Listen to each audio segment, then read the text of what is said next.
Your old iPhone photos look sharper. You know this. You have held both phones side by side and stared at the same shot, and the older one just looks better. Not warmer, not more nostalgic, actually sharper and more real. And you are not imagining it, but here's the part that should stop you cold. The newer phone has a better camera, bigger sensor, more megapixels, faster processor, better lens. By every technical measurement that exists, the new phone should be winning. It is not. And the reason why has nothing to do with hardware. It is a decision. A deliberate, documented corporate decision made inside Apple's software pipeline. And once you understand what that decision is, you will never look at a smartphone photo the same way again. This is not about vintage filters or film grain or anything aesthetic. This is about computational photography, what it does to your images without asking you, and why the company that built the most profitable consumer electronics product in human history decided that processed images were better for the business than accurate ones. If you enjoy understanding how the world actually works beneath what you can see, subscribe. Drop in the comments what country you're watching from. This channel draws on research from published imaging science, i.e. signal processing literature, and documented computational photography pipelines from Apple and Google. Now back to it. Let's start with what a camera actually does, because almost everyone has this wrong. A camera does not capture light, it measures light. The sensor in your iPhone is not a film negative. It is an array of tiny electronic buckets that count photons hitting them during the fraction of a second the shutter is open. Each bucket gives you a number. That number is the raw data. What you actually see when you look at your photo is not that data. It is a processed interpretation of that data, run through a series of algorithms, rendered into a JPEG or HEIC file, and delivered to your camera roll as if it were a direct recording of reality. It is not. It never was. But the gap between the raw data and the final image has grown enormously in the last 5 years, and that gap is exactly where your sharpness went. Here is the mechanism that nobody explains clearly. Every modern iPhone, from roughly the iPhone 12 onward, uses something called computational photography as its primary imaging pipeline. Computational photography is not a feature you turn on. It is the default state of every photo you take. The phone is not capturing one image. It is capturing multiple frames in rapid succession, sometimes 4, sometimes 9, sometimes more depending on lighting conditions, and then merging them algorithmically into a single output file. This is called multi-frame processing. The goal, on paper, is to reduce noise. And it does reduce noise. But it does something else at the same time, something Apple does not put on the spec sheet. And that something is why your old photos look the way they did. The process that removes noise also removes texture. Those two things, noise and texture, live in the same frequency range inside an image. Fine grain, skin pores, individual hair strands, the weave of fabric, the roughness of concrete. All of that fine detail occupies the exact same mathematical space as random sensor noise. When the algorithm smooths one, it smooths the other. The result is an image with less grain and less everything. Lower noise floor, yes, but also lower texture fidelity. Your subject looks like they were photographed through a very slightly soft lens. Their skin looks processed. Their hair looks like a single shape rather than individual strands. The image looks, in a word, rendered, because it was. Now, here is what makes this remarkable. Apple's senior processing pipeline, what they call Smart HDR and later Photonic Engine, is not a simple noise reduction filter. It is a neural network, trained on millions of images, running inference on your photo in real time in the fraction of a second between when you tap the shutter and when the image appears on your screen. The phone is not just averaging frames, it is making predictions. It is deciding, based on what it has seen in training data, what your photo probably should look like. Not what it does look like, what it probably should look like. That distinction matters more than almost anything else in this video. Think of it this way. Imagine you take a blurry photo of a brick wall. A simple sharpening filter would try to enhance the edges it can actually detect in the data. Apple's neural network does something different. It looks at the vague shapes in your data and says, based on everything I have seen before, this is probably a brick wall, and here is what a brick wall looks like in sharp detail. And then it paints that detail back in. Not from your photo, from its training data. This process is called deep learning-based image reconstruction. And it is real. It is documented in Apple's machine learning research publications. And it is operating on every photo you take in low or mixed light. The sharpness you see in some new iPhone photos is not always captured sharpness. It is sometimes predicted sharpness, reconstructed from a model. And a model is always a simplification of reality. Your iPhone 6, your iPhone 7, your iPhone 8. Those cameras could not do any of this. The processors were not fast enough. The neural engines did not exist yet. So what did those phones do? They captured one frame, or occasionally two in HDR mode. They applied a simple tone curve, basic sharpening, basic noise reduction, and wrote the file.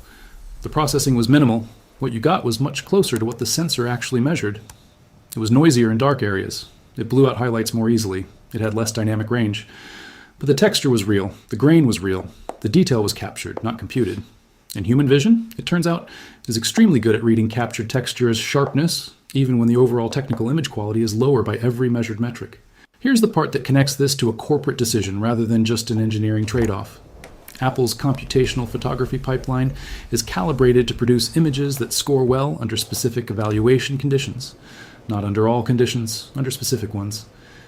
The industry benchmark for smartphone camera quality has, for several years, been dominated by a French organization called DxOMark, pronounced DxOMark, which scores smartphone cameras on a composite metric that includes things like noise levels in standardized test charts, dynamic range on synthetic scenes, color accuracy under controlled lighting, and autofocus tracking on defined patterns. These tests are conducted in laboratory environments, on flat charts, on controlled subjects, under known repeatable illumination. Apple's processing pipeline is not accidentally optimized for these conditions. The neural network produces cleaner, higher contrast, lower noise outputs on exactly the kinds of scenes these benchmarks test. And the scores reflect that. iPhones have consistently ranked among the top cameras in the world by these metrics, while simultaneously producing images that real photographers frequently describe as overprocessed, plastic, or flat. That word, plastic, is precise. It describes what happens when fine surface texture is smoothed to the point that the material it belongs to no longer reads as that material. Skin does not look like skin. It looks like a rendering of skin. Wood does not look like wood. It looks like a texture map. The neural network has learned the average appearance of these things from its training set, and it reproduces that average. But average is not the same as real. Your actual face, in your actual light, on your actual Tuesday afternoon, is not the average face from a training data set. It is specific. And specificity is exactly what overprocessed computational photography erases. Now zoom out and look at the scale of this. Apple ships somewhere in the range of 220 to 240 million iPhones per year, according to publicly reported supply chain estimates. Every single one of those devices runs the same computational photography pipeline, the same neural network, the same training data.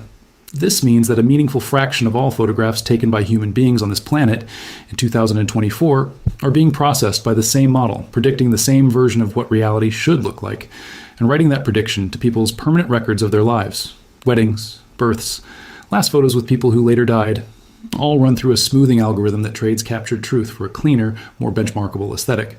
Google's Pixel line runs an equivalent system. Samsung's Galaxy phones run a more aggressive version.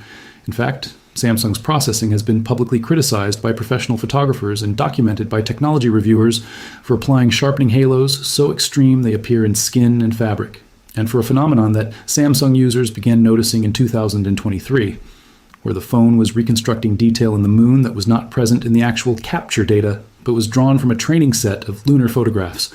Samsung issued a response acknowledging this. The processing was not a bug. It was designed behavior. The phone knew you were photographing the moon and added moon texture from its training data, regardless of what the sensor actually captured. That is not photography. That is illustration with a camera as a reference point. Apple has not done anything that extreme, but the principle is the same spectrum. When a neural network fills in detail from training data rather than from capture data, the photograph stops being a record of what was in front of the lens. It becomes a collaboration between the scene and the model's expectations of the scene.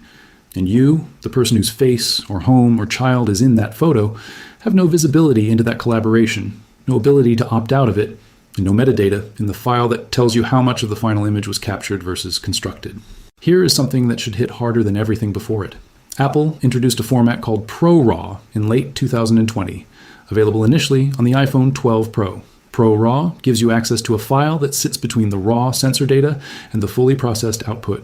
It retains more dynamic range, more color depth, and critically, far less of the aggressive smoothing applied by the standard pipeline. Photographers who have compared ProRAW files to standard HEIC files from the same shot describe the ProRAW version as looking more like what was actually in front of the camera. Less smooth, more textured, more real. Apple made this format available. It is built into the camera app on Pro models. But it is not the default. You have to go into settings and enable it manually. The default, for everyone who has never heard of ProRAW, is the neural network version, the processed version, the version optimized for benchmark performance and visual cleanliness. The less accurate version ships as standard. The more accurate version requires you to know it exists. That is not an engineering default. That is a product decision.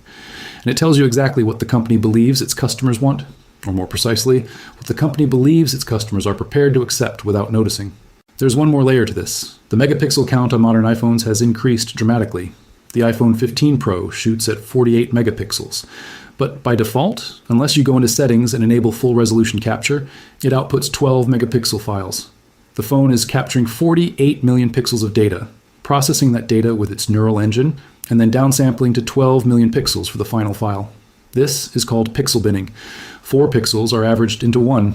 The benefit is cleaner low-light performance, but the cost is resolution. You paid for 48 megapixels. In default settings, you're receiving 12 after the neural network has already made its decisions about what your image should look like without asking you. So here's what you can actually do, not a workaround. A permanent setting change that costs you nothing and moves every photo you take closer to the captured reality the sensor actually measured. If you have an iPhone 12 Pro or later, open Settings, go to Camera, go to Formats, and enable Apple ProRAW. Set the resolution to 48 megapixels. ProRAW files are larger, roughly 25 megabytes each versus 2 to 3 for a standard HEIC.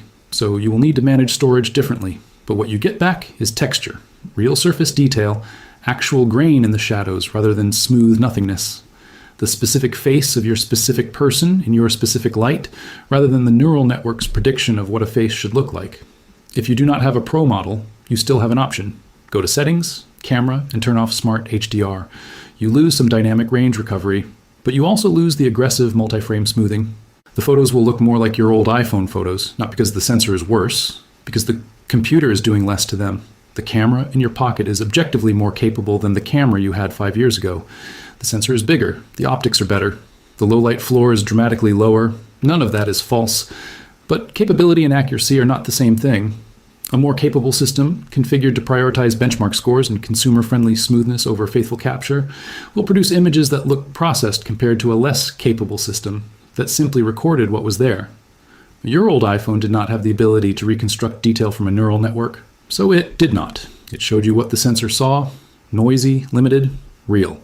The photographs that survive centuries are the ones that captured something specific. A real face in real light on a real day, not the average of what faces look like according to a model trained on millions of other faces. The technology to take genuinely faithful photographs is in your pocket. The default settings, just do not use it. Apple knows exactly what the default settings produce. They chose them anyway.